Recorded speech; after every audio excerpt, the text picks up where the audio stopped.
మీరు హాంకాంగ్ కి ప్లాన్ చేస్తున్నారా? అయితే వీసా విషయంలో ఈ తప్పు అస్సలు చేయకండి. హాంకాంగ్ వీసా ఫ్రీ కంట్రీ అని అందరికీ తెలుసు. ఇండియాలో ఉన్న ఆల్మోస్ట్ అందరికీ వీసా ఫ్రీ. బట్ మన హైదరాబాద్ పీపుల్ కి కాదు. కంగారు పడకండి. మనతో పాటు కోల్కతా అండ్ చండీగఢ్ పీపుల్ కూడా లిస్ట్ లో ఉన్నారు. యాక్చువల్ గా అసలు హాంకాంగ్ కి వీసాలే అవసరం లేదు. జస్ట్ ఒక PAR pre arrival registration fill చేస్తే సరిపోతుంది.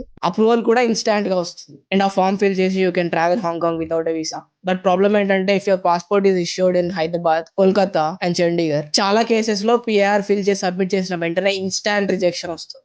సో పిఏఆర్ రిజెక్ట్ అయితే నెక్స్ట్ ఆప్షన్ ఏంటి? అప్పుడు మనం హాంకాంగ్ ఈ వీసా అప్లై చేయాలి. వీసా ఫీ అరౌండ్ 2500 ఉంటుంది అండ్ ప్రాసెసింగ్ టైం వచ్చేసి 3 to 4 weeks పడుతుంది. అండ్ కొన్ని ఎక్స్ట్రా డాక్యుమెంట్స్ కూడా సబ్మిట్ చేయాలి. అండ్ వాళ్ళు రెస్పాండ్ అవ్వకపోతే చాలా కాన్స్టాంట్ గా ఫాలో అప్స్ కూడా చేయాలి. వీసా అప్రూవ్ ఈ వీసా చేతికి వస్తే మాత్రమే హాంకాంగ్ వెళ్ళడానికి ఎలిజిబుల్ అవుతారు. So Hyderabad, Chandigarh and Kolkata people PR reject అయితే అసలు టెన్షన్ పడకండి. వెబ్సైట్ కి వెళ్ళి డైరెక్ట్ గా హాంకాంగ్ ఈ వీసా అప్లై చేయండి. ఎందుకు ఇలా అని అస్సలు బాధపడకండి. ఒక వీసా ఫ్రీ కంట్రీ వేరే కంట్రీలో ఒక స్పెసిఫిక్ సిటీని బ్లాక్ లిస్ట్ చేసిందంటే అది మన సిటీకి చాలా గర్వకారణం. సో ప్రౌడ్ గా ఫీల్ అవ్వండి. And if you want the complete Hong Kong e visa process, document list and sample itinerary, ఈ ప్రాసెస్ డాక్యుమెంట్ కావాలంటే హాంకాంగ్ అని కామెంట్ చేయండి. ఫుల్ గైడ్ మీకు డిఎం చేస్తా. అండ్ ఫాలో అవ్వడం అసలు మర్చిపోకండి.